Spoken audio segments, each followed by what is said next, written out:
ao izay mpitolo le tao amin'ny magro zany a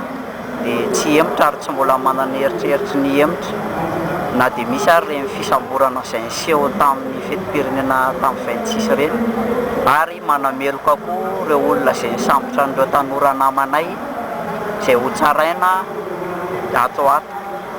dia mangataka izay mba mitsorana anazy ireo tsy misy atakandro satria tsy meloka izy ireo,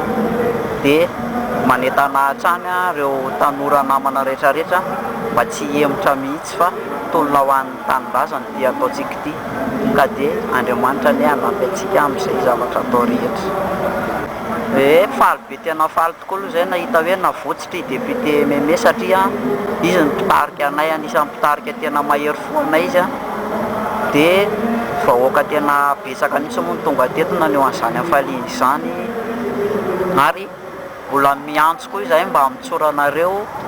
prime ministre sy député sasany fa tsy meloka koa izy ireny. Mba mangataka zany izay aminareo mpitsara mba ataovy araky ny tokony ho izy ny asanareo satria fitsarany ty tamin'ny masiny ty misy atsika ty, ka mba miangavy anareo mba hanao any asanareo araky ny tokony izy fa mba tsy hitongilana amin'ny arina amin'ny aty jerevo ihany fa izay no asa nanendrena anareo, ka mba ataovy araky ny rariny sy nitsiny. Misaotra indrindra tompoko.